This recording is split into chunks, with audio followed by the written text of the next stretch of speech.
Well, let's continue our theme of the Business Forum now, and I'm joined from Melbourne by Greg Hunt, Shadow Minister for Climate Action, Environment and Heritage. Shadow Minister, I should say, welcome to the programme. It's a pleasure. Greg, can I ask you first, just a couple before we get to COAG, the news on Asiano, half of the container freight in Australia it's responsible for, it's calling it an impasse over 18 months and with over 60 stoppages. And it goes to management flexibility once again. What would you do with the Fair Work Act?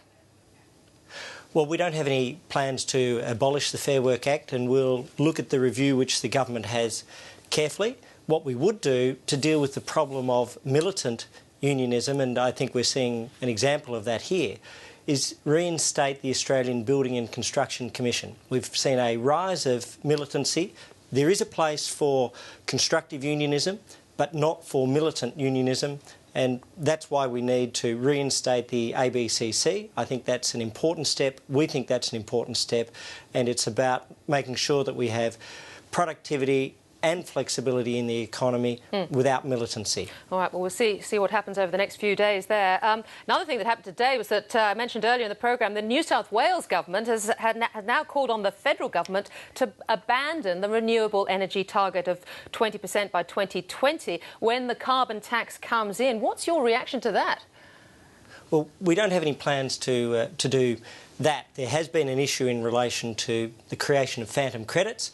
There's a review coming, but we remain committed to the renewable energy target. I think their real frustration is the fact that this is on top of the carbon tax. And so we've seen, I think, discussion about green tape today. The carbon tax itself comes with 1,100 pages of legislation, 19 acts and 375 pages of regulation. So if you can remove the carbon tax, you've removed the overwhelming problem. But this is now obviously a state Liberal policy in New South Wales. It's not coalition policy to abandon the renewable energy target. No, not at federal level. Yeah, because now you've got... Our approach, though, is to reduce the burden dramatically by dealing with the fact of 19 acts, 1,100 pages of legislation and 375 pages of regulation, and that's growing and growing and growing. So that's the test for the Prime Minister if she respectfully would like to reduce green tape.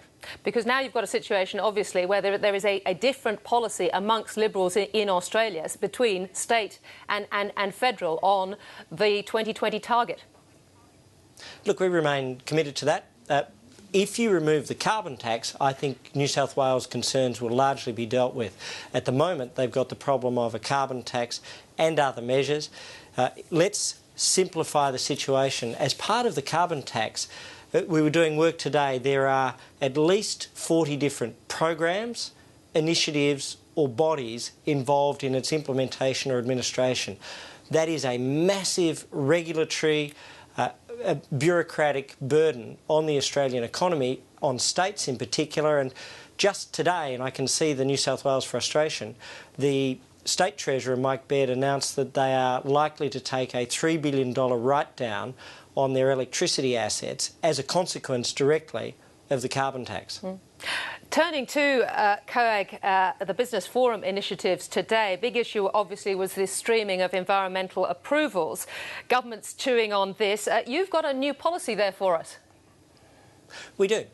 We want to dramatically simplify the environmental approvals process to end the duplication once and for all between the federal and state governments. That means, firstly, a one-stop shop application process.